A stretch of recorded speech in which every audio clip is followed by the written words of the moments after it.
मेरा हो मन स्वदेशी, मेरा हो तन स्वदेशी। चैनल की सभी अपडेट पाने के लिए सब्सक्राइब करें और प्रेस करें बेल आइकन। मेरा होवे कफन स्वदेशी। मैं भारत को भारतीयता की मान्यता के आधार पर फिर से खड़ा करना चाहता हूं, उस काम में लगा हूं।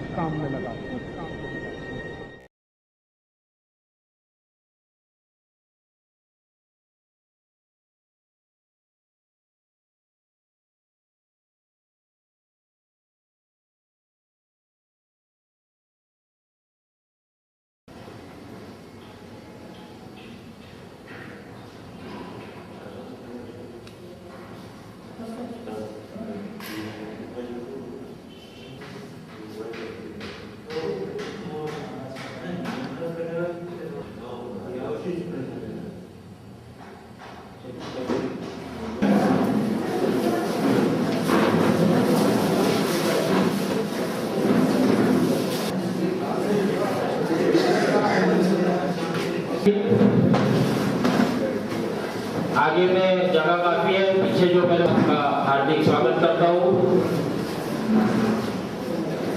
इस लेक्चर मीटिंग में जिसका एजेंडा है SEZ mall the changing face of economy, जिसे संबोधित करने जा रहे हैं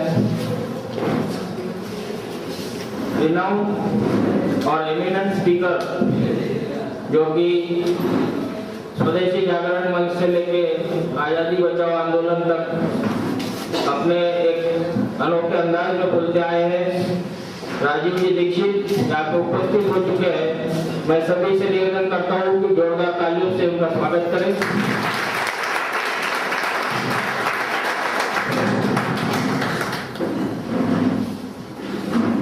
सबसे पहले मैं मंच बुलाना चाहूंगा हमारे मैनेजिंग कमेटी मेंबर PR रिजपूत और ट्रेजरर मिलिंद पटेल को कि वो अपना आसन ग्रहण करें।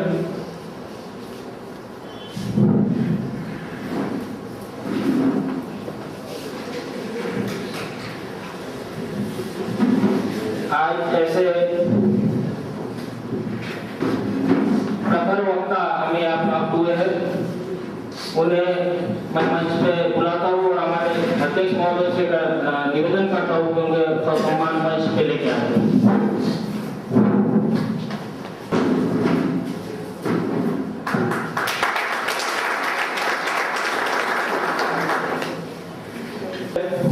First of all, I request Chairman of Nagpur branch, West branch of India, CS Sudhir Surana, to deliver his welcome address.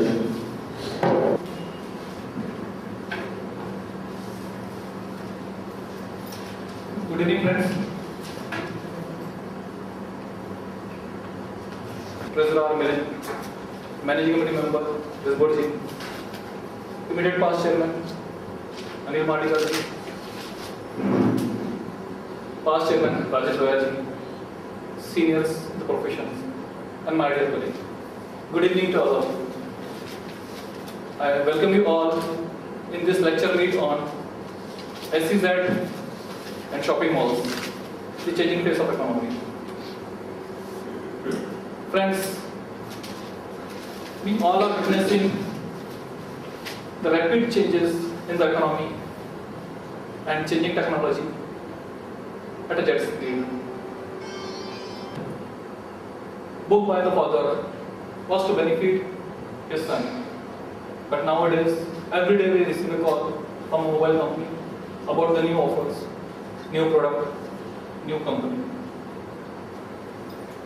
The changing phase and pace of the economy is bringing something new every time, every day. And the latest is the upcoming flow of SEZs and shopping malls. And no doubt that this is going to change the face of India in the world. But friends, every coin except the only one specially made for Viru in the Sholay has two sides. So here also this changing growth, changing economy has also two effects. One is of course the shining face of India, and what could be the other in the long term on an economy as well as on a common people. The impact of the same in the longer run over an economy and on common man needs to understand, and probably behind the shining face of India there could be many businessmen, normal businessmen, maybe working as a salesman in a big shopping malls after compelling to shut down their shops.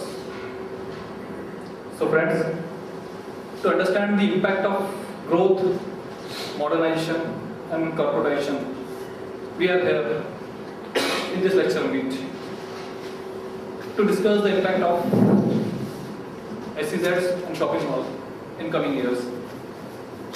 And we could not see a better person than Mr. Rajiv Dixit to tell about it.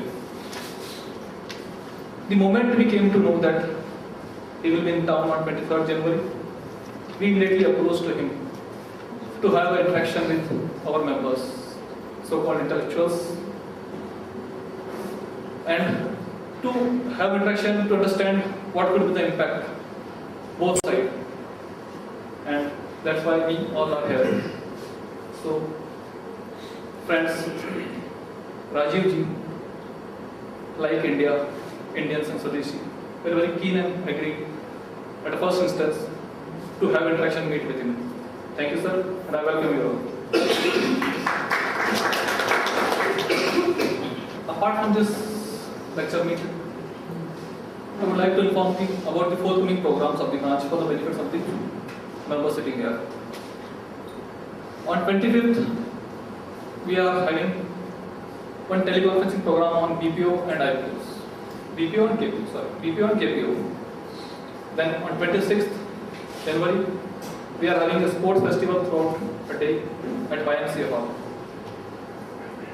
On 27th, we have kept one half-day seminar on appeal, where Mr. Kapil Bahari and Jayant Ranade will be delivering their lectures under the chairmanship of Thakur sir. And thereafter, the much awaited mock tribunal is planned in the month of February. The library is now ready for use with all latest books, magazines, internet facilities, net facilities, and everything. At this juncture, I would like to inform Rajiv ji that Nagpur branch is one of the best branch for so many years. It has won All India Best Branch Award for last 2 years, consecutive 2 years, and 4 years in the last 5 years. And it is adjudged as regional best branch for more than 13 years. Because of these regular programs on academic and fellowship, public meet, whether it is for the new public or for the members or for the students, we are regularly conducting the programs, and that is why we have been nominated as the best branch. So I welcome you in this best branch of Nagpur, of India. And with this, I will hand over the proceeding to Yogesh.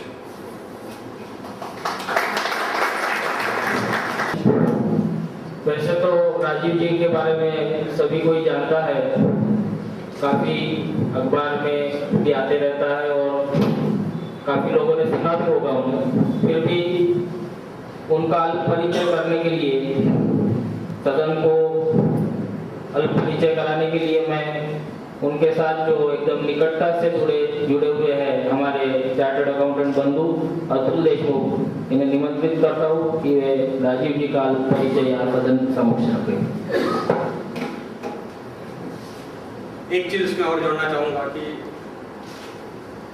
Academic qualification का परिचय न देते हुए और व्यक्ति को सिर्फ व्यक्ति न समझते हुए व्यक्ति के विचार को अगर समझा जाए तो वो अपने आप ही परिचय हो जाता है।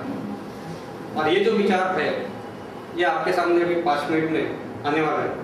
मैं राजू जी का परिचय बहुत नहीं दूंगा, राजा कुछ भी नहीं दूंगा, बस इतना ही कहूँगा, हिंद स्वराज अभियान के वो प्रणीत है। 1989 से यह आंदोलन चालू हुआ था, उसका पहला नाम आज़ादी बचाओ आंदोलन था, अभी हिंद स्वराज अभियान हो गया। 1 जनवरी 2005 से। और ये जो आंदोलन है, हिंद स्वराज अभियान, ये जो अभियान है, इस अभियान के कुछ पहलू है वो 2 मिनट में आपको बताता हूँ और बाद में आपसे छुट्टी लेता हूँ। इस आंदोलन का जो मेन उद्देश्य है या ऑब्जेक्ट है, वो ऑब्जेक्ट जो है उसमें सबसे पहला ये ऑब्जेक्ट है कि भारत का अर्थशास्त्र जो है, मतलब इकोनॉमी जिसको हम कहते हैं, जो वर्तमान इकोनॉमिक्स है या वर्तमान इकोनॉमी है या वर्तमान अर्थशास्त्र है, उसका भारतीयकरण करना। मतलब ऐसा है कि जो फिलहाल की इकोनॉमी चल रही है वो भारतीय की नहीं है, वो अंग्रेजियत की है। उस अंग्रेजियत को अंग्रेजियत इकोनॉमी जो है उसको अपने को भारतीयत्व में लाना, ये एक उसका पहला प्राइम उद्देश्य है। दूसरा उसमें उद्देश्य है कि इंडियन एजुकेशन सिस्टम जो है, जो गुरुकुल पद्धति थी वो कितनी अच्छी थी और अभी की जो सिस्टम है वो क्या कर रही है, मतलब प्रेजेंट एजुकेशन सिस्टम, वर्तमान एजुकेशन, वर्तमान शिक्षा पद्धति जो है उसको भारतीयत्व में लाना फिर से। जो हमारे गोल्डन डेज थे या बोलते ना सोने की चिड़िया भारत था, तो सही में था, उसके बारे में थोड़ी जानकारी लेके और फिर उसके ऊपर ज़्यादा रिसर्च करके लोगों के पास रिसर्च किया हुआ वर्क लाके उनके दिमाग में ये बैठाना कि भारत सही में सोने की चिड़िया है। ये नंबर 2 का ऑब्जेक्ट है। तीसरा उसमें है कृषि। शेतकरी लोगों ने कितनी आत्महत्या की आपको सब मालूम है, मैं इसके ज़्यादा कुछ बोलूँगा नहीं, लेकिन कृषि पद्धति जो आज कर रहे हैं वो कितनी गलत है और फिर 1835 के पहले वापरी जाने वाली कृषि पद्धति कितनी अच्छी थी। एक छोटा सा उदाहरण से आपको समझ जाएगा कि भारत 1835 के पहले वर्ल्ड ट्रेड में 33.33% का शेयर होल्डर था। इससे आपको समझ सकता है कि वर्ल्ड में 33.33% का शेयर होल्डर अकेला भारत था, तो बाकी भारत छोड़ के बाकी सब देश 67% थे। तो इसका मतलब आप समझ सकते हैं कि भारत कितना उच्च था 1835 के पहले की बात बताओ। तो ये उसमें उद्देश्य है। उसमें चौथा है कि प्रेजेंट कायदे और कानून जो भी है तो सारे अंग्रेज लोगों ने हमारे पास यहाँ पे छोड़ के गए हैं 47 के बाद, उसका भारतीयकरण करना, उसके बारे में ज़्यादा रिसर्च कर रहे हैं और रिसर्च करने का लोगों के सामने ला रहे हैं और लोगों को बताने की कोशिश कर रहे हैं। और अंतिम जो है जिसको गांधी जी ने बांझ और वेश्या कहा था, पार्लियामेंट्री सिस्टम, राजनीतिक सिस्टम जो है उसका भारतीयत्व में कन्वर्शन करना, ये 5वां उद्देश्य है। और ये 5 उद्देश्य लेके हिंद स्वराज अभियान यानी कि पहले का आजादी बचाओ आंदोलन 1989 से कार्यरत है। तो ये हिंद स्वराज अभियान का एक इंट्रोडक्शन हो गया। राजू भाई के बारे में बोल दिया कि आदमी नाम से नहीं, क्वालिफिकेशन नहीं जाना जाता, सिर्फ विचारों से जाना जाता है। बस मैं इतना ही इंट्रोडक्शन करके समाप्त करता हूँ। उनके विचारधारा से करवाया सदन को, बहुत बहुत धन्यवाद। राजीव जी दीक्षित हमारे नागपुर शाखा में पहली बार पधारे हैं, हम उनका स्वागत फूलों से करना चाहेंगे। मैं नागपुर शाखा के कोषाध्यक्ष मिलिंद पटेल से विनंती करता हूँ कि वे उन्हें पुष्प कुछ देके स्वागत करें।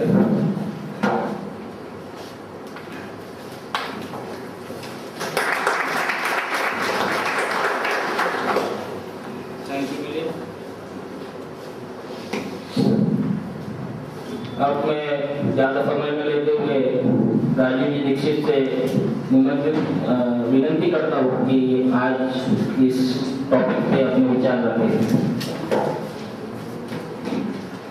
चार्टर्ड अकाउंटेंट्स मित्रों, आपके इस चैप्टर में मैं पहली बार आया हूँ। आपके मुंबई चैप्टर में मैं कई बार जा चुका हूँ, वहाँ कई मेरे व्याख्यान भी हुए हैं। विशेष रूप से WTO के प्रश्न पर बहुत सारे लेक्चर्स मैंने लिए। दिल्ली ब्रांच में भी हुए हैं, मद्रास में भी हुए, बेंगलोर में हुए, नागपुर में पहली बार आया। आप सबका आभारी हूँ, आपने ये आयोजन किया। मेरे साथ मंच पर बैठे हुए श्री मिलिंद पटेल, जुल्फेश शाह, सुधीर सुराना और श्री रिश्वत जी का बहुत आभारी हूँ कि वो मेरे साथ हैं। मुझे आपसे कुछ भारत देश की बदलती हुई अर्थव्यवस्था के बारे में छोटी छोटी बातें करनी है। 45 मिनट में बात करूँगा, उसके बाद हम चाहें तो क्वेश्चन आंसर सेशन रखेंगे। आप चाहें तो कुछ मुझे सजेशन भी दे सकते हैं, कुछ आपके पास हो मुझे बताने लायक तो वो भी दे सकते हैं, मैं गंभीरता से सुनूंगा।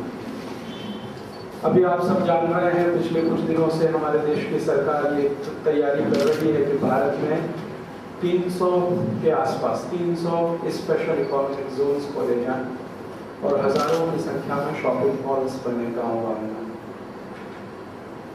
दुनिया में कुल मिलाकर 400 के आसपास इकोनॉमिक जोन्स हैं, कुल मिलाकर स्पेशल इकोनॉमिक जोन्स। उसमें भारत में ही 300 खोलने की तैयारी। और शॉपिंग मॉल्स हमारे देश में हजारों की संख्या में खोले जाने की बिल्कुल तैयारी हो चुकी है। कुछ खुल चुके हैं, कुछ आने वाले समय में बहुत तेजी से खुलने वाले हैं। इन शॉपिंग मॉल्स को खोलने के लिए भारत की कुछ कंपनियां हैं जो रात दिन काम कर रही हैं, जैसे रिलायंस है, और एक दुनिया की सबसे बड़ी कंपनी भी भारत में आने जा रही है, वॉलमार्ट। उनका सुनील मित्तल जी से एग्रीमेंट हो गया भारतीय ग्रुप के साथ। वॉलमार्ट ने अनाउंस किया है कि 3000 शहरों में वो अपने शॉपिंग मॉल्स खोलेंगे, उसमें से नागपुर भी एक है। ये जो शॉपिंग मॉल्स होते हैं यूरोप और अमेरिका में होते हैं, और यूरोप और अमेरिका में शॉपिंग मॉल्स जो खोले जाते हैं उसके पीछे कुछ गंभीर कारण हैं। अगर हम वो समझ सकें तो भारत में शॉपिंग मॉल्स होने चाहिए या नहीं होने चाहिए वो बात हमें समझ में आएगी। यूरोप और अमेरिकन इकोनॉमी में, यूरोप से जब मैं बात करता हूँ और अमेरिका की बात करूंगा तो इंक्लूडिंग कनाडा, कनाडा उनके यहाँ नहीं होता है, सब कुछ उनके यहाँ नहीं होता है। उदाहरण के लिए अभी थोड़े दिन पहले जर्मन प्रोफेसर के साथ मेरी बात हुई एक कॉन्फ्रेंस में, तो मैंने उनसे पूछा आपके जर्मनी में गन्ना होता है, ऊस, शुगर केन होता है? तो उसने कहा नहीं होता। मैंने पूछा आपके देश में केला होता है? नहीं होता। आपके देश में चीकू होता है? नहीं होता। आपके देश में आम होता है? नहीं होता। आपके देश में सेब होता है? नहीं होता। अंगूर होता है? नहीं होता। थोड़ी देर में वो बौखला गया। मैं ये सब जानता था पहले से कि उनके देश में ये सब कुछ नहीं होता, लेकिन मैं सुनना चाहता था उसके मुंह से, तो एक एक करके मैं पूछता रहा। थोड़ी देर में बौखला गया तो कहने लगा देखिए अब आगे आप ज्यादा बात मत करिए, जो भी मीठी चीज है वो मेरे देश में नहीं होती, जो भी मीठी चीज है वो मेरे देश में नहीं होती। केला है, गन्ना है, संतरा है, चीकू है, ये सब मीठे फल है, मेरे देश में ये नहीं होते।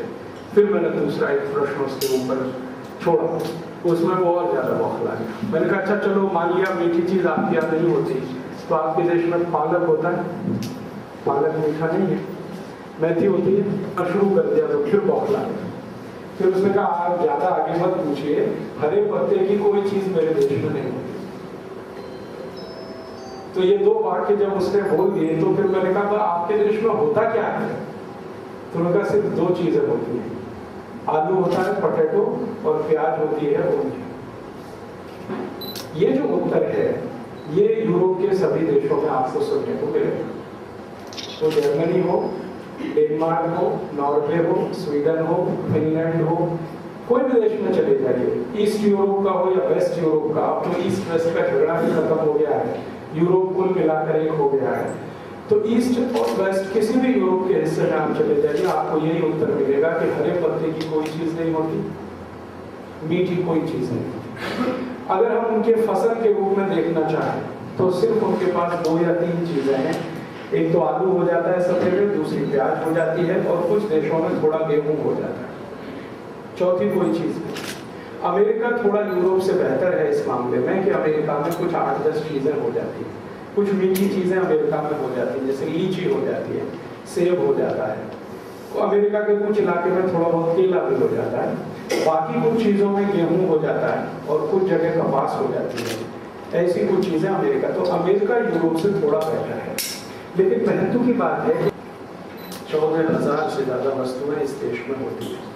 Indian council of agricultural research का एक मेरे पास डॉक्यूमेंट है जिसमें उन्होंने लिस्ट किया है कि हमारे भारत देश में पेड़ों से क्या क्या मिलता है और फसलों से क्या क्या मिलता है। एक तीसरा सेक्शन है जंगलों का।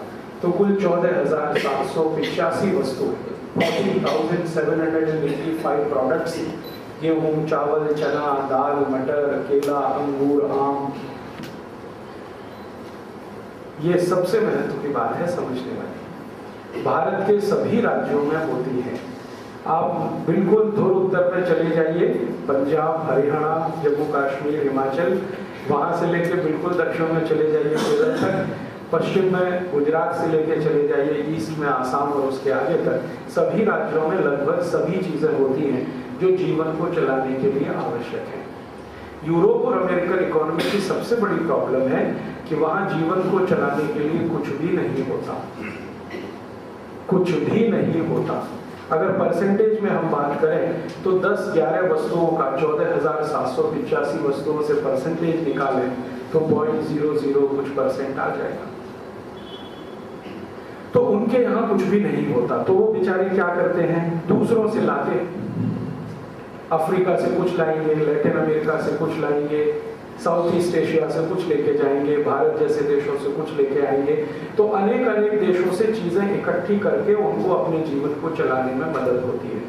माने वो सभी देश अधिकतर चीजों में इंपोर्ट बेस्ड कंट्रीज हैं, ज्यादा से ज्यादा उन्हें आयात करना पड़ता है, यूरोप हो या अमेरिका। तो जब वहां अपने उनके देश में कुछ होता नहीं है, ज्यादा चीजें उन्हें आयात करके लानी पड़ती हैं, तो उनके सामने बहुत समस्याएं हैं।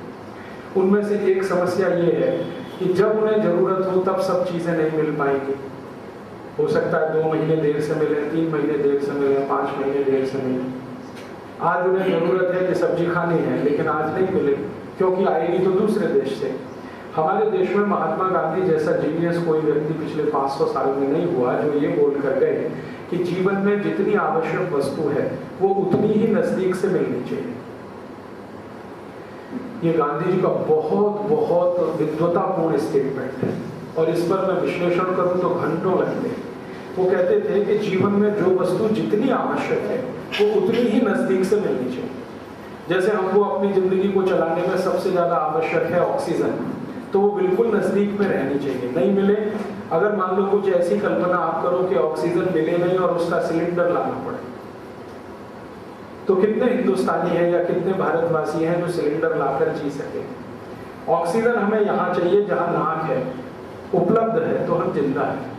अगर अमेरिका से ऑक्सीजन के सिलेंडर आना शुरू हो जाए इस देश में, कुछ ग्लोबलाइजेशन का ऐसा हिसाब किताब बैठ जाए कि ऑक्सीजन हमें इंपोर्ट करनी पड़ेगी अमेरिका से, तो सोचिए क्या होगा। तो हमें श्वास तुरंत चाहिए, नजदीक में है। पानी चाहिए, वो भी मेरे नजदीक में है। मुझे मेरे घर में पानी चाहिए, कुछ ऐसी व्यवस्था है कि मुझे तुरंत पानी मिले। फिर खाने को चाहिए तो घर के नजदीक खेत में है तो वहां से मिल गया। मेडिसिन चाहिए, वो घर के नजदीक में। तो जो वस्तु जितनी ज्यादा बार आप इस्तेमाल करें अपने जीवन में, जिसकी फ्रीक्वेंसी बहुत है इस्तेमाल करने की, वो उतने ही नजदीक होनी चाहिए। तो गांधी जी कहते थे कि इस मामले में हिंदुस्तान दुनिया में सर्वश्रेष्ठ देश है, आदर्श है। यहाँ जो चीज की जहाँ जरूरत है आसानी से उपलब्ध है। आप किसी भी छोटे से छोटे गांव में चले जाइए, आपको जिंदगी चलाने के लिए आराम से बहुत कुछ मिल जाएगा। ये हो सकता है कि वहाँ मोबाइल फोन ना लगे, ये हो सकता है कि वहाँ कंप्यूटर काम ना करे, लेकिन जिंदगी आपकी चल जाए ऐसा सब कुछ मिल जाएगा।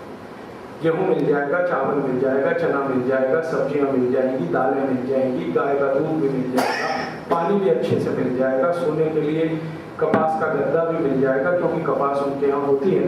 तो जीवन चलाने के लिए तो सब मिल जाएगा, लेकिन जीवन में जिसको ऐशो आराम हम कहें वो शायद ना मिले।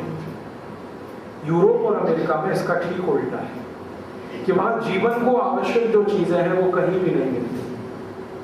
आप कभी अमेरिका जाएं या यूरोप जाएं और वहां की किसी बड़ी सड़क पे खड़े हो जाएं और बस देखें क्या हो रहा है। सड़क पे खड़े हो जाइए, उनके जो नेशनल हाईवेज हैं उन पे खड़े हो जाइए तो आपको देखो ट्रक के ट्रक आ रहे हैं जा रहे हैं, लंबे लंबे ट्रक आ रहे हैं जा रहे हैं।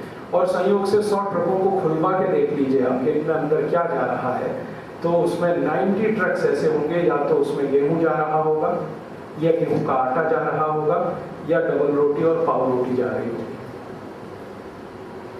या तो गेहूं जा रहा होगा, या गेहूं का आटा जा रहा होगा, या डबल रोटी और पाव रोटी जा रही होगी। कारण क्या है, अमेरिका में भी सभी राज्यों में गेहूं नहीं होता। अमेरिका में 50 राज्य हैं, सब जगह गेहूं नहीं होता। तो जहां गेहूं नहीं होता वहां गेहूं लाना पड़ता है, जहां होता है वहां से।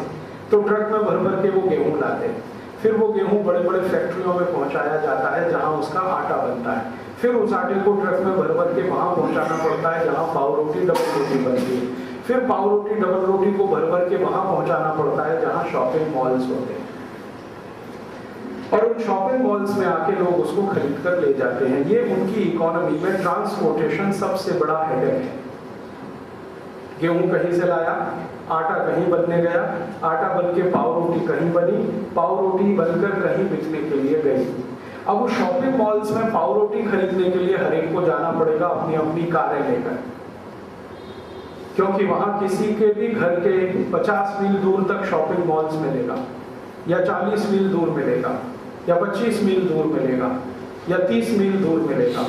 तो उनको अपनी गाड़ियों में पेट्रोल जला जला के पाव रोटी खरीदने के लिए जाना और फिर वापस आना पड़ेगा। और वहाँ की जिंदगी कुछ ऐसी है कि सवेरे 7 बजे काम पे जाना पड़ता है और रात 7 बजे तक सामान्य रूप से काम करना पड़ता है। 12 घंटे से कम कोई भी अमेरिकी और यूरोपियन काम नहीं करता। 7 बजे फैक्ट्री में पहुंचना 90% लोगों की मजबूरी है। और जहां फैक्ट्री है और उनका घर कम से कम उसमें 250 मील का दूरी होगा, 200 मील का दूरी होगा। तो घर से फैक्ट्री पहुंचने के लिए 2 घंटे का ड्राइव चाहिए, तो 5 बजे घर छोड़ना पड़ेगा। 5 बजे घर छोड़ने के लिए सवेरे 4 बजे उठना पड़ेगा। ज्यादातर यूरोपियन और अमेरिकन कॉन्स्टिपेशन के शिकार हैं, इसलिए उनको 3 बजे ही उठना पड़ता है, क्योंकि टॉयलेट रूम में सबसे ज्यादा समय उन्हीं को लगता है।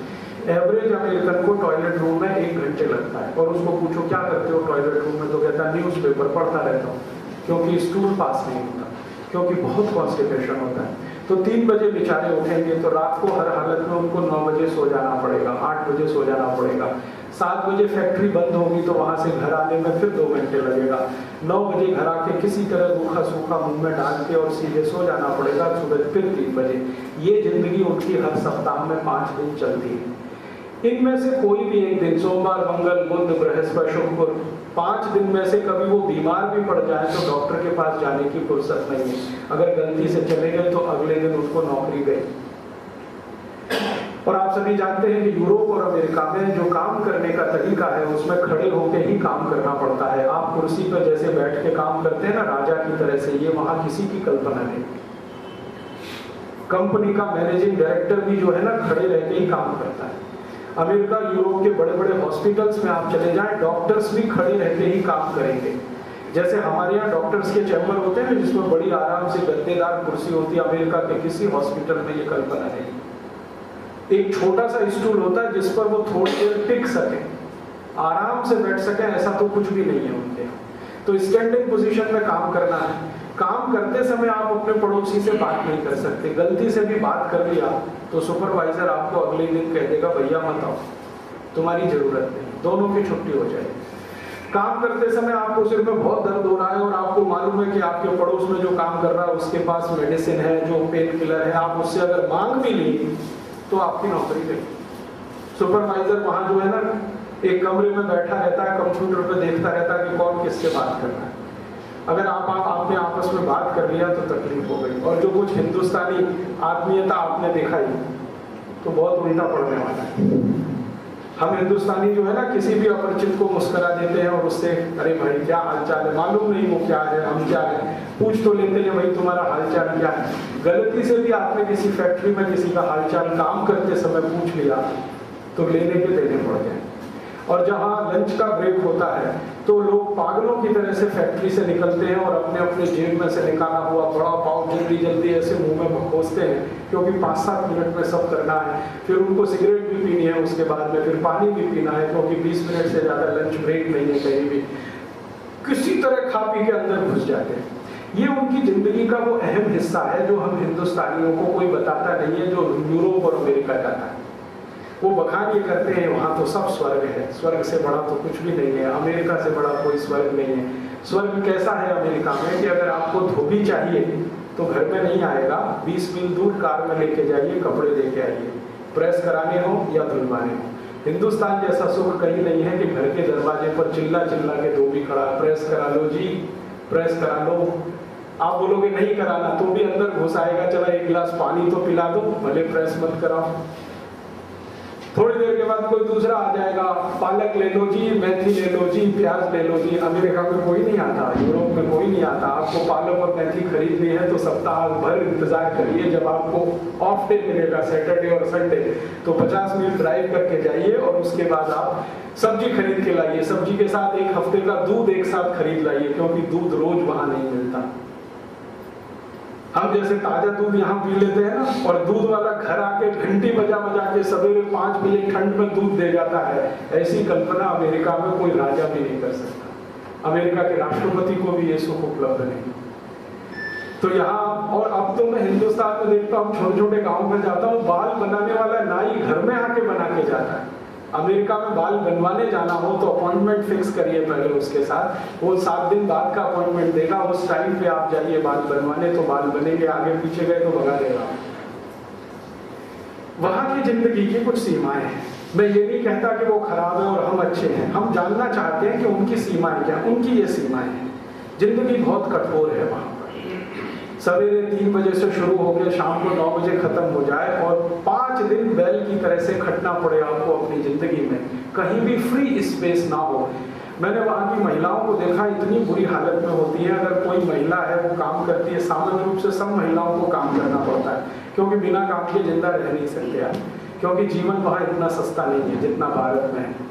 यहाँ तो बहुत सारी माताएं काम करने ना भी जाए तो भी उनका घर आराम से चल सकता है। वहाँ तो कोई भी माँ सोच नहीं सकती बिना काम के। तो माताएं जब काम पर जाती है तो इतना दुख होता है देख के। छोटा बच्चा है उनके पास, 1 महीने का, 2 महीने का, 3 महीने का, तो उसको क्रैश में छोड़ना है, और क्रैश जो है घर से 100 मील दूर है।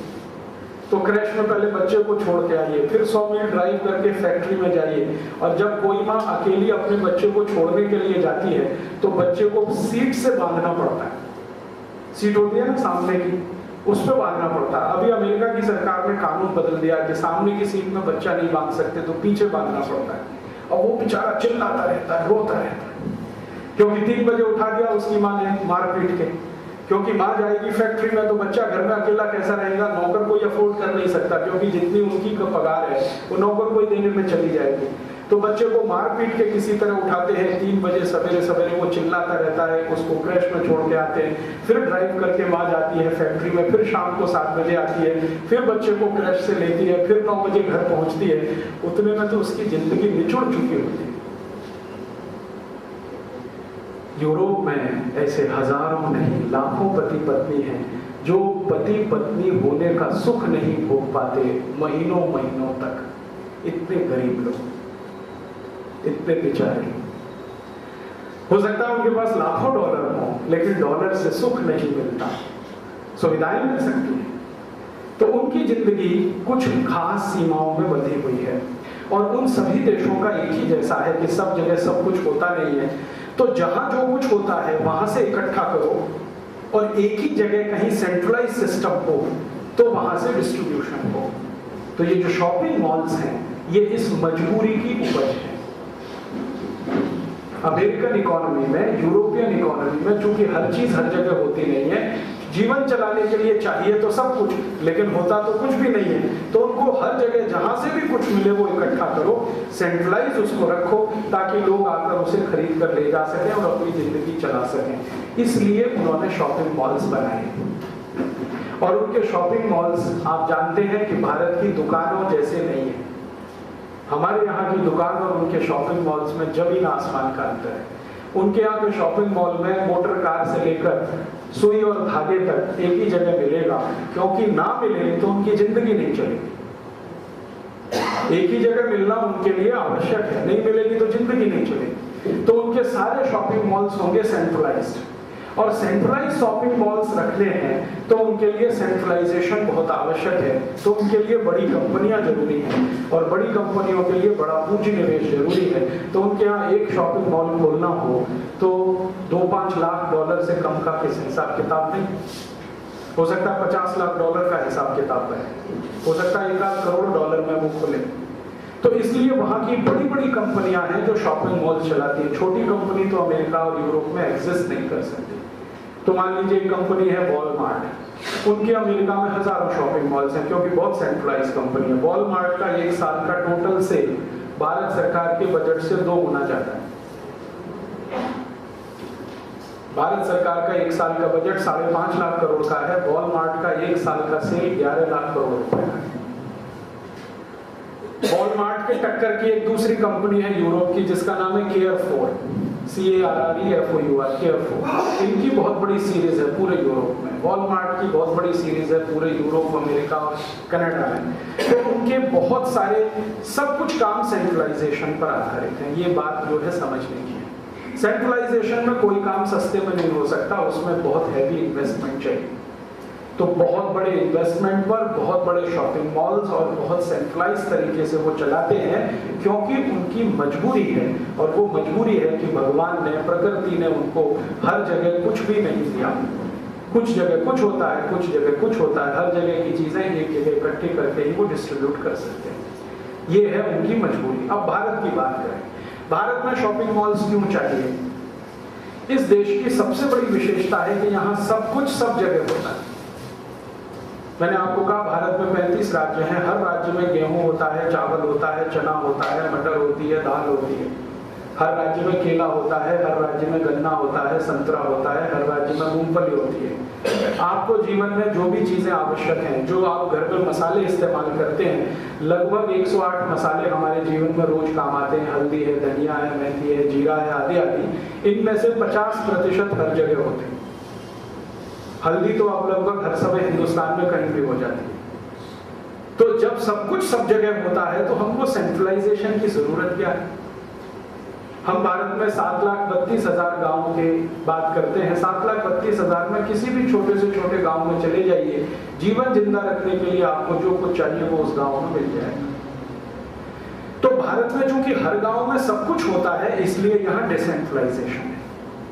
डिसेंट्रलाइजेशन वही होता है जहां सब कुछ होता है। सेंट्रलाइजेशन वहां करना पड़ता है जहां कुछ नहीं होता।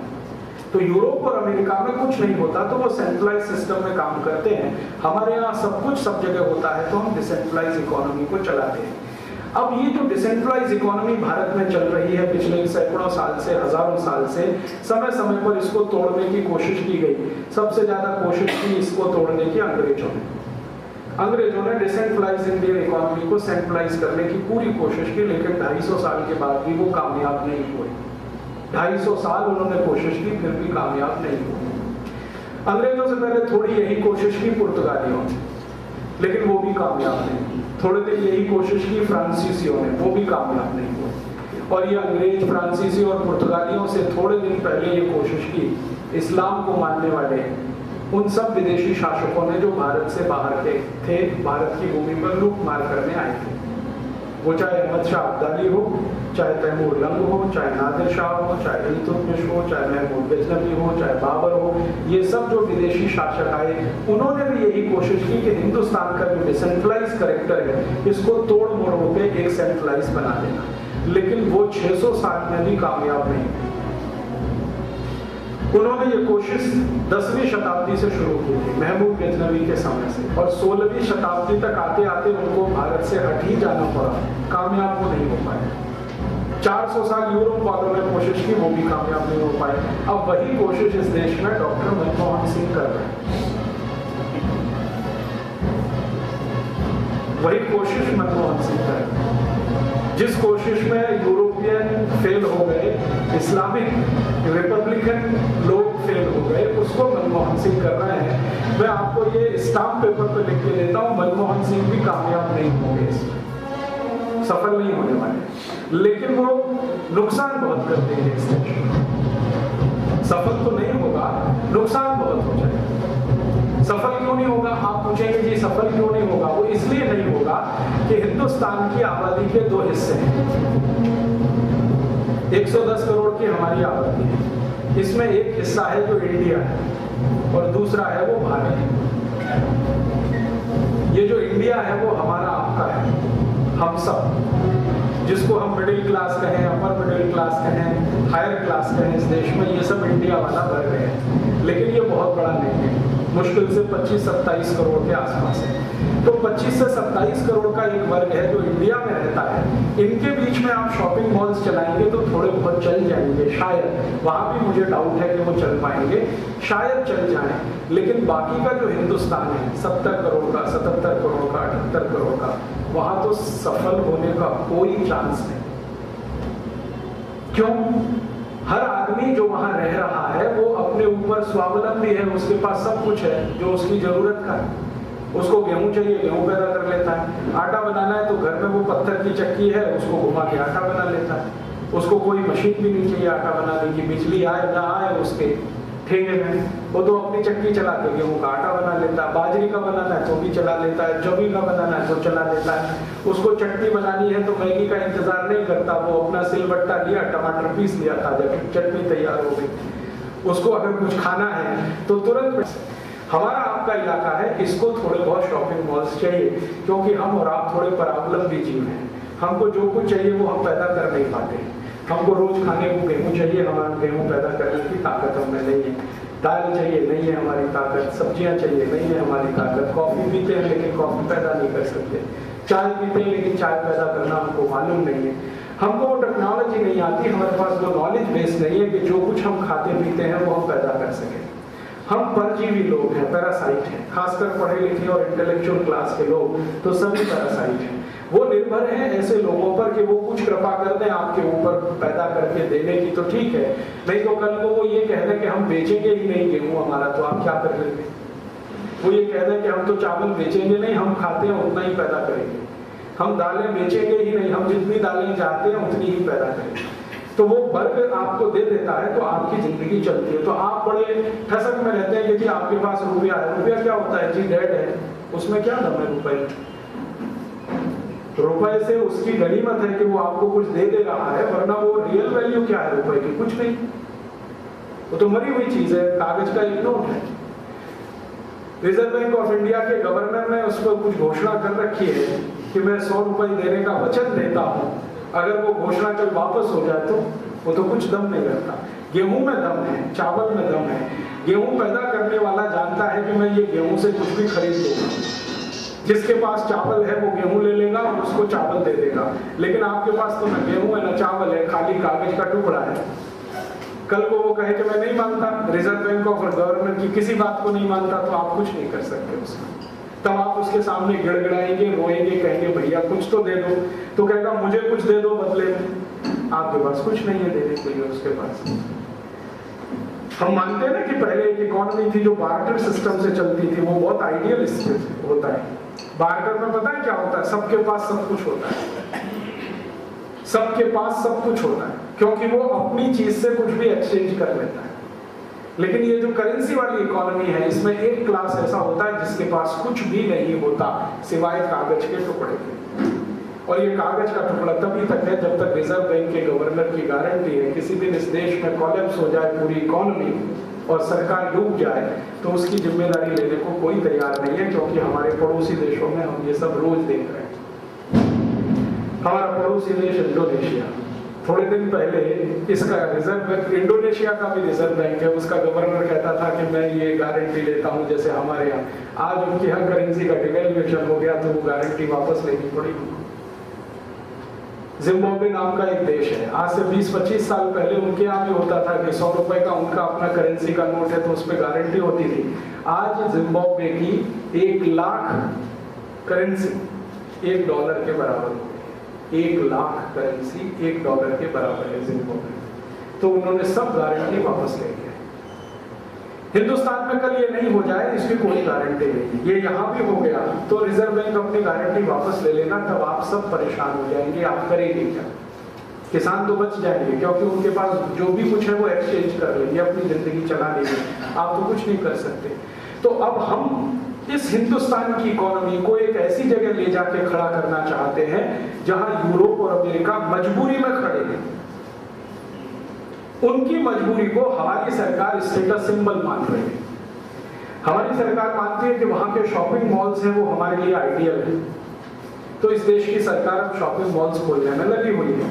उन शॉपिंग मॉल्स के लिए कंपनियों को बुला रही है, वो कंपनियां यहाँ आ रही हैं, बड़ी बड़ी दुकानें वो खोलते चले जा रहे हैं। परिणाम क्या निकलेंगे इसके एक ही परिणाम निकलने वाले हैं कि भारत जैसे देश में जहाँ बेरोजगारी और गरीबी अभी भी पिछले 60 साल में गंभीरतम समस्याओं में है, माने जो हल नहीं हो पाई है 60 साल में, वो थोड़ी और बढ़ जाएगी। यही होने वाला है। आप बोलेंगे जी नए शॉपिंग मॉल्स तो रोजगार खड़े करेंगे, वो जितने रोजगार खड़े करेंगे उससे ज्यादा वो बेरोजगार कर देंगे। वो कैसे होने वाला है? कल्पना करिए कि इस नागपुर शहर में 10-12 बड़े शॉपिंग मॉल्स खुल गए, वॉलमार्ट के या केयर के, तो नागपुर शहर के जो छोटे छोटे किराना व्यापारी हैं ये सब अपनी दुकान बंद करके सड़क पे खड़े होंगे। क्यों? क्योंकि ये शॉपिंग मॉल्स जो बड़े आएंगे, इनको कंपटीशन है छोटे दुकानदारों से। उनके आपस में कंपटीशन कभी भी नहीं होते, ये आप ध्यान रखिए। कभी भी दो बड़े कंपनी आपस में कंपटीशन नहीं करते, वो एक दूसरे के सहयोग से चलते हैं। For example Pepsi and Coca Cola, Pepsi और कोका कोला का आपस में कोई कंपटीशन नहीं है। उसका कंपटीशन भारत में नींबू के पानी के साथ है, उनका कंपटीशन भारत में ऊस के रस के साथ है, उनका कंपटीशन भारत में संतरे के रस के साथ है। उनका आपस में कोई कंपटीशन नहीं है, क्योंकि दोनों एक ही है, अंदर खाने दोनों एक ही है। बड़े कंपनीज आपस में मिलजुल कर ही चलते हैं। और प्राइस फिक्स होता है ना पेप्सी और कोक का, तो दोनों के मैनेजिंग डायरेक्टर आपस में बैठ के तय करते हैं कि भाई हमारी बोतल इतने की तो तुम्हारी भी इतने की। और फिर दोनों तय कर लेते हैं कि अगर तुम्हारे ऊपर अटैक होगा तो मैं बचाऊंगा, मेरे ऊपर अटैक हो तो तुम बचाना मुझे। तो सारी बड़ी कंपनियां जो है ना कार्टेल्स बना के काम करती है, वो 2 हो या 5 हो या 10 हो, उनमें इंटरनल कंपटीशन कभी नहीं होता। ये बहुत बड़ी हम गलतफहमी के शिकार हैं कि बड़ी कंपनियां आती हैं तो कंपटीशन बढ़ता है। बड़ी कंपनियों के आने से मोनोपोली बढ़ती है, कंपटीशन नहीं बढ़ता है। ये पेप्सी कोक ही सबसे बड़ा उदाहरण है। पेप्सी कोक जब आया तो भारत में 12 छोटे बड़े ब्रांड थे। एक थम्स अप ब्रांड था, एक लिम्का ब्रांड था, एक 777 ब्रांड था, एक गोल्ड स्पॉट ब्रांड था, एक ये ब्रांड था, एक वो ब्रांड था। लेकिन 2 बड़े जाइंट आ गए तो सब छोटे ब्रांड खत्म हो गए, या तो वो पेप्सी में मर्ज हो गए या कोका कोला। रमेश चौहान यही महाराष्ट्र के हैं, उनके मुंह से उनकी कहानी सुन लीजिए। उन्होंने खुद कहा था कि अगर मैं अपना पूरा एम्पायर ना बेचूं तो 2 दिन बाद में भूखे मरने की हालत में आ जाऊंगा, इसलिए मैंने बेच दिया सर। तो कंपटीशन उनका जो होता है ना, वो लोकल लोगों के साथ होता है, लोकल छोटे छोटे ब्रांड्स। तो ये बड़े शॉपिंग मॉल्स आएंगे, इनका कंपटीशन भी भारत की छोटी छोटी दुकानों से होने वाला है। और भारत सरकार के जानकारी के अनुसार, मेरी जानकारी नहीं है, ये सरकार की, हालांकि मैं मानता हूं इसमें कुछ करेक्शन की जरूरत है। सरकार बोलती है कि भारत में छोटे दुकानदार 2 करोड़ से ज्यादा है, 2 करोड़ से ज्यादा छोटे दुकानदार। इसका माने 2 करोड़ छोटी छोटी दुकानें इस देश में चल रही हैं। तो ये 2 करोड़ जो छोटी छोटी दुकानें हैं, ये कॉम्पिटिटर है वॉलमार्ट और केयरफोर। अब वॉलमार्ट और केयरफोर क्या करेगा इनके कंपटीशन के लिए? वो कहेगा चलो ठीक है, 1 साल हम घाटा उठाएंगे। छोटी दुकान में जो माल 10 रुपए का बिक रहा है, वॉलमार्ट उसे 8 रुपए का बेचेगा। या छोटी दुकान में जो माल 5 रुपए का बिक रहा है, वो 3 रुपए का बेचेगा। या छोटी दुकान में कुछ बिक रहा है तो वॉलमार्ट में वो कहेंगे 1 पर 1 फ्री है, ले जाओ। जितनी बड़ी दुकानें हैं सब जगह स्कीम है, 1 पर 1 फ्री। 1 शर्ट चाहिए 1 फ्री ले लो। आप उसको कहो भैया मुझे 1 ही दे दो। एक आजकल बड़ा ब्रांड नेम आया है कुटोन्स। मैं एक दिन दिल्ली में इनके शोरूम में चला गया, कहने लगे जी 1100 रुपए की शर्ट है और 1 पर 1 फ्री है। तो मैंने कहा 550 रुपए दे रहा हूँ, 1 दे दो। 1100 रुपए में आप 2 शर्ट दे रहे हो, 1 पर 1 फ्री है, मैं 550 दे रहा हूँ, 1 दे दो मुझे। कहने लगे जी ये नहीं हो सकता, 2 खरीदोगे तो 1100 में ही लेना पड़ेगा, हम 550 में 1 नहीं दे सकते। तो उनकी अपनी पॉलिसी है। ये पॉलिसी के चलते हिंदुस्तान के 2 करोड़ दुकानदार कुछ भी ऑफर नहीं कर सकते 1 पर 1 फ्री।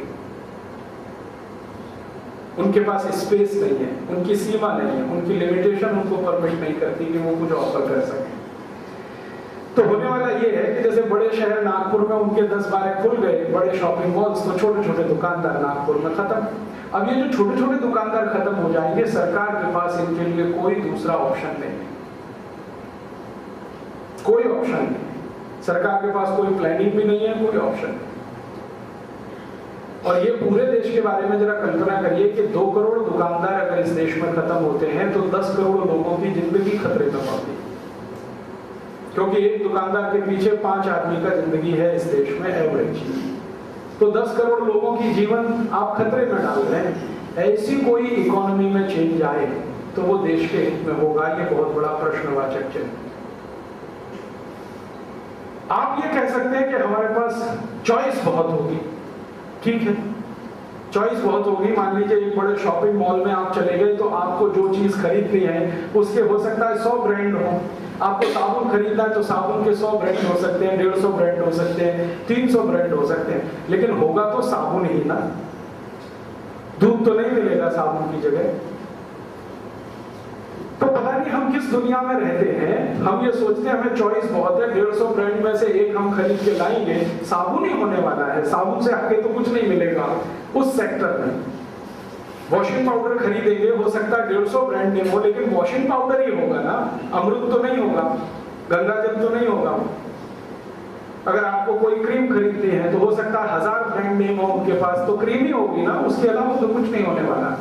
तो ये जो हम बार बार करते हैं कि हमारे पास चॉइस होगी, हम चॉइस से ये खरीद सकेंगे, थोड़े दिन मान लो आपकी ये चॉइस आपने पूर्ति कर ली, फिर क्या होगा आगे जरा सोचें। होने वाला ये है कि जब आपकी इकोनॉमी में 2 करोड़ लोग अपनी जिंदगी चलाने के लिए लगे हुए हैं छोटी छोटी दुकानों के हिसाब से, ये अगर बेरोजगार होते हैं तो 10 करोड़ लोगों की तो परचेसिंग कैपेसिटी खत्म, क्योंकि उनके पास रोजगार का दूसरा साधन नहीं। अगर उनकी परचेसिंग कैपेसिटी खत्म हुई तो मार्केट में डिमांड कम, और मार्केट में डिमांड कम तो प्रोडक्शन कम, और मार्केट में डिमांड और प्रोडक्शन दोनों ही कम तो इकोनॉमी कोलैप्स, और इकोनॉमी कोलैप्स तो आप सबको डूब मरने के लिए कोई रास्ता नहीं। सोचिए जरा इसको इस तरह से। हम हिंदुस्तान में देख रहे हैं कि हमारी इकोनॉमी में एक फेज शुरू हुआ ग्लोबलाइजेशन लिबरलाइजेशन 1991 से मनमोहन सिंह ने शुरू किया। तो इस इकोनॉमी को उन्होंने कहा कि बहुत वाइब्रेंट इकोनॉमी हो जाएगी और दुनिया में सभी देशों के मुकाबले आ जाएगी। पिछले 15-16 साल से हम देख रहे हैं कि ये लगातार चल रहा है। इसका अंतिम दुष्परिणाम तो यही निकल रहा है कि किसानों को आत्महत्या करनी पड़ रही है। जो आपके देश का सबसे बड़ा वर्ग है, जिस पर आप जिंदा हैं, उसको आत्महत्या करनी पड़ रही है। और किसानों की आत्महत्या का सबसे बड़ा एक ही कारण है कि पिछले 15 सालों में ग्लोबलाइजेशन के नाम पर सरकार ने किसानों को काम आने वाली हर चीज को महंगा कर दिया। क्योंकि पिछले 15 साल में आपकी सरकार ने ग्लोबलाइजेशन के नाम पर इनडायरेक्ट टैक्सेस को लगातार बढ़ा दिया, और इनडायरेक्ट टैक्सेस का सबसे ज्यादा दुष्परिणाम गरीब आदमी पे ही पड़ता है। डायरेक्ट टैक्स तो कट किए हैं सरकार ने पिछले 15 साल में, लेकिन इनडायरेक्ट टैक्सेस बढ़ा दिए। हम जिंदगी में जिनकी कभी कल्पना नहीं करते थे उन चीजों पे भी टैक्स आ गया। मैंने इस हिंदुस्तान में कभी कल्पना नहीं की थी कि नमक पर भी टैक्स आएगा, लेकिन नमक पर टैक्स आ गया। और नमक पर टैक्स उस व्यक्ति ने लाया है जो हर 2 अक्टूबर को महात्मा गांधी की समाधि की परिक्रमा करता है। इस देश का हर प्रधानमंत्री 2 अक्टूबर को महात्मा गांधी की समाधि की परिक्रमा करता है, पूरे देश टेलीविजन पर देखता है। महात्मा गांधी ने नमक पर टैक्स के खिलाफ ही सत्याग्रह किया था, और उस महात्मा गांधी का नाम लेने वाले प्रधानमंत्रियों ने नमक पर भी टैक्स लगा दिया। अब वो 15 पैसे किलो का नमक हमें 7 रुपए किलो मिल रहा है, कोई शहरों में 15 रुपए किलो मिल रहा है। तो जो गरीब आदमी के काम आने वाला नमक था वो भी अब इतना महंगा हो गया, तो बाकी चीजों की तो आप क्या बात करेंगे। यूरिया 1991 में मिलता था एक पैकेट 50 रुपए का, अब हो गया 270 रुपए का। डीएपी 1991 में मिलता था 1 किलो 3 रुपए का, अब डीएपी है 22 रुपए का 1 किलो। 1991 में किसानों को काम आने वाला डीजल मिलता था 7 रुपए लीटर, अब डीजल हो गया है 36 रुपए लीटर। 1991 में किसान अगर ये ट्रैक्टर खरीदे तो 1.5 लाख रुपए में मिल जाता था 10 हॉर्स पावर का, अब हो गया है 5.5 लाख का। किसान जो पेस्टिसाइड इस्तेमाल करते हैं कीड़ों को मारने के लिए, जो 250-300 रुपए लीटर मिलते थे, अब वो 3000 रुपए लीटर हो गए। जो बीज किसानों को 200-250 रुपए किलो मिलता था, वो बीज अब 70-80 हजार रुपए किलो हो चुका है। कोई बीज तो इस देश में 7 लाख रुपए किलो मिल रहा है। सोने के बराबर का भाव है, 7,000 रुपए का 10 ग्राम सोना है, 7 लाख रुपए किलो, और 7 लाख रुपए किलो बीज भी है। तो सोने के भाव में बीज मिल रहा है। तो किसानों के काम आने वाली हर चीज हमने महंगी किया ग्लोबलाइजेशन में। अब किसानों का कॉस्ट ऑफ प्रोडक्शन तो बढ़ा दिया हमने, लेकिन वो जो कुछ पैदा करके बाजार में बेच रहे हैं उसको हमने बढ़ने नहीं दिया भाव, उसको हमने और गिरा दिया। बाहर से गेहूं मंगाना शुरू कर दिया, बाहर से चावल मंगाना शुरू कर दिया, कपास मंगाना शुरू कर दिया, फ्री इंपोर्ट कर दिया। इंपोर्ट को लगातार हम लिबरलाइज करते गए तो बाहर से चीजें आने लगी, तो देश में डिमांड कम है, अब सप्लाई ज्यादा हो गई, तो हर चीज सस्ती हो गई। तो किसान बेच रहा है बेचारा सस्ता और खरीद रहा है महंगा। ये है ग्लोबलाइजेशन। अब इसमें अंतिम दुष्परिणाम यह है कि वो सस्ता बेचे और महंगा खरीदे तो घाटा उठाए, उस घाटे को पूर्ति करने के लिए कर्ज ले, कर्ज का ब्याज भरने के लिए कर्ज ले, कर्ज का फिर ब्याज भरने के लिए और कर्ज ले, एक दिन कर्ज चुकाने की स्थिति में ना हो तो आत्महत्या करे। और ये बड़ा विचित्र देश है कि किसानों का कुछ कर्ज है जो मुख्यमंत्री माफ नहीं कर सकते, प्रधानमंत्री भी माफ नहीं कर सकते। टाटा बिरला डालमिया का नॉन परफॉर्मिंग असेट्स अभी 1,80,000 करोड़ का हो गया है, कोई प्रधानमंत्री को इस पर तकलीफ नहीं। वित्त मंत्री कहते हैं कि नॉन परफॉर्मिंग असेट्स के बारे में बात मत करो मुझसे, मैं कुछ नहीं कर सकता। किसानों का 20,000 करोड़ का कर्ज माफ करने की सरकार की ताकत नहीं है।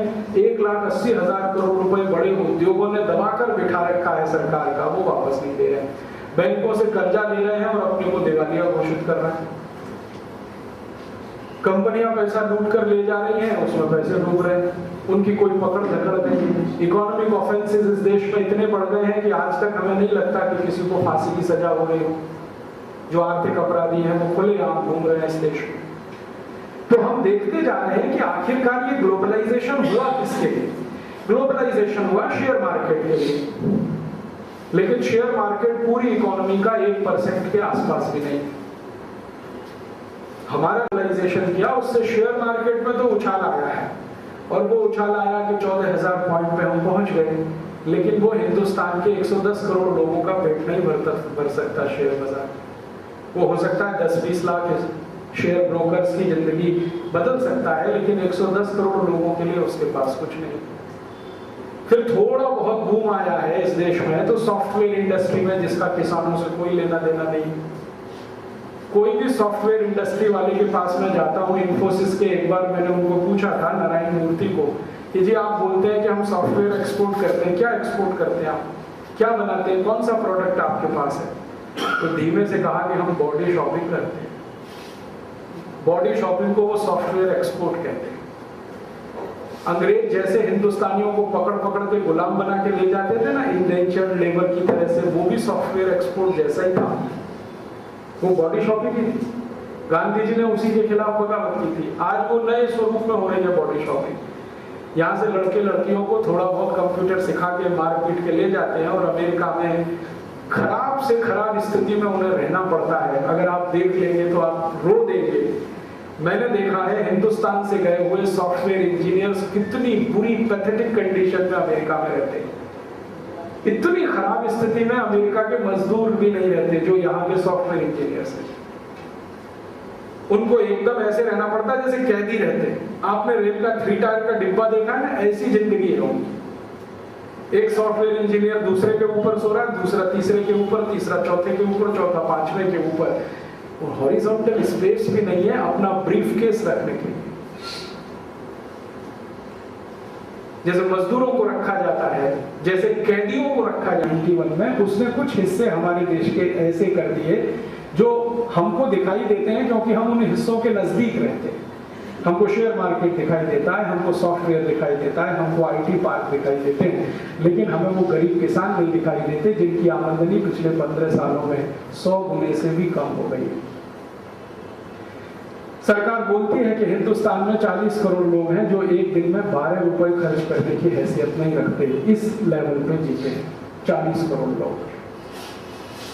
तो इन 40 करोड़ लोगों के लिए ग्लोबलाइजेशन के पास कोई उत्तर नहीं। हमारे हिंदुस्तान में 21 करोड़ परिवार हैं, जिनमें से मात्र 14 करोड़ परिवार ऐसे हैं, मात्र 7 करोड़ परिवार ऐसे हैं जिनके अपने घर में।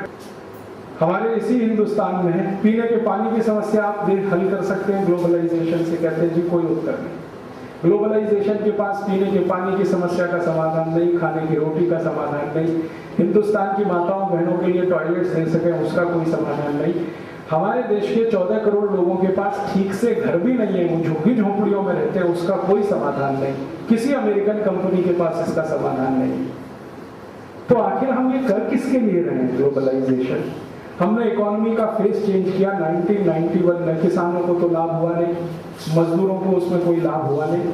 मजदूरों की संख्या लगातार कम हो रही है, पहले से ज्यादा कठिन परिस्थितियों में उन्हें काम करना पड़ रहा है। अब ग्लोबलाइजेशन का प्रेशर ये है कि हायर एंड फायर की पॉलिसी और ले आओ इस देश में, तो कोई सिक्योरिटी ही ना रहे उनके सामने। और सरकार क्या कर रही है, ग्लोबलाइजेशन के नाम पर अपने हाथ खींचते जा रही है। पिछले 15 साल का बजट अगर आप ध्यान से देखें सरकार का, तो हर साल सरकार ने एग्रीकल्चरल सेक्टर में इन्वेस्टमेंट कम से कम करना शुरू किया है। और इस साल तो 91 की तुलना में उनका इन्वेस्टमेंट अब 0 हो गया एग्रीकल्चरल सेक्टर में।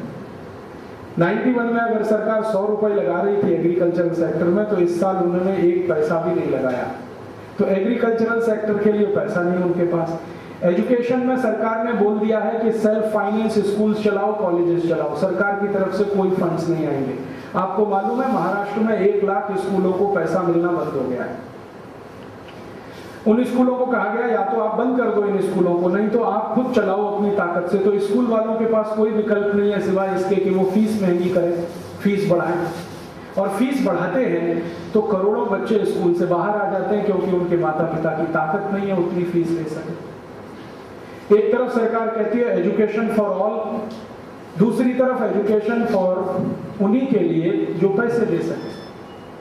हमने इस ग्लोबलाइजेशन में क्या किया है, ऐसे कई बड़े स्कूल आ गए हैं इस देश में जो 1 लाख रुपए साल की फीस लेते हैं कक्षा 1 के विद्यार्थियों के लिए। और इसी देश में 12 करोड़ विद्यार्थी कक्षा 1 में जा नहीं सकते, क्योंकि उनके पिताजी के पास 30 रुपए भी नहीं है महीने